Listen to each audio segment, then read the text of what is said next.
One day সিরিজের পর এবার ওয়েস্ট ইন্ডিজের বিপক্ষে বাংলাদেশ দলে টি-20 চ্যালেঞ্জ। তবে অধিনায়ক লিটন প্রস্তুত তার দল নিয়ে ক্যারিবিয়ান বাধা টপকাতে। সিরিজ জিতে নিজেদের সেরা প্রস্তুতি সারতে মরিয়া বাংলাদেশও।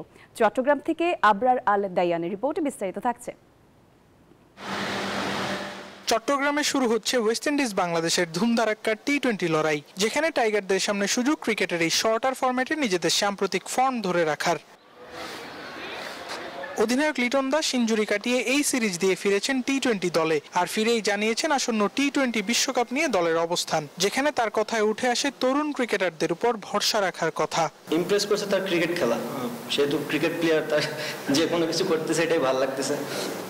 একদম দেখেন, একটা পজিটিভ সাইড হচ্ছে যখন সে টি-20 ফরম্যাটে আসলো, ব্যাটিং প্লাস বোলিংও সে কার্যকারিতা দিচ্ছে, এবং ওয়ানডেতেও দেখেন যে সে বল করেছে সাকসেস, এবং ব্যাটিং তো সাকসেস হচ্ছে। অ্যাজ এ ক্যাপ্টেন হিসেবে আমার একটাই চাওয়া থাকবে, সে যেভাবে ক্রিকেট খেলতেছে। বান্ডেল থাকলে প্রতি সেনমানিতে টাকা বাঁচবে। বিকাশ সেনমানি বান্ডেল কিনে জিতুন প্রতি লেনদেনে। ফ্রিলি এইভাবেই যেন খেলে। এছাড়াও চট্টগ্রামের উইকেট নিয়ে স্বস্তি টাইগার অধিনায়কের কণ্ঠে। এখন আমরা চেষ্টা করতেছি বেটার উইকেটে খেলার জন্য। আপনি যখনই বেটার উইকেটে খেলবেন, ব্যাটসম্যানদের সাকসেসফুল হওয়ার চান্স বেশি থাকবে। অ্যান্ড যতগুলো প্লেয়ারই আছে, আমার মনে হয় ইনফ্যাক্ট 6 থেকে 7 পর্যন্ত যতগুলো বাংলাদেশ টিমের প্লেয়ার আছে, এর ভিতরে মানে 6-এর সংখ্যা আমারই কম। যদি আমি ওভারঅল আমার ক্রিকেট ক্যারিয়ার দেখি, ম্যাক্সিমাম প্লেয়ারই অনেক বড় বড় 6 মারতে পারে, তো এটা একটা বাংলাদেশ টিমের জন্য পজিটিভ সাইন। অন্যদিকে ক্যারিবিয়ানরা পুচকে নেপালের কাছে সবশেষ সিরিজ হেরে ব্যাকফুটে। তবে এরপরও ক্যাপ্টেন শাই হোপ অনেকটা হুঁশিয়ারি দিয়ে রাখলেন টাইগারদের।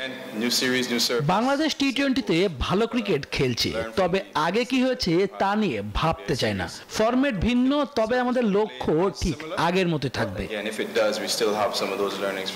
এর আগে রোববার চট্টগ্রামের ঐতিহাসিক সেন্ট্রাল রেলওয়ে বিল্ডিং এ টি-20 সিরিজের ট্রফি উন্মোচন করে দুই দলের অধিনায়ক। বীরশ্রেষ্ঠ flight lieutenant Motiur Rahman cricket stadium থেকে আবরার আল দাইয়ান, নিউজ 24 চট্টগ্রাম।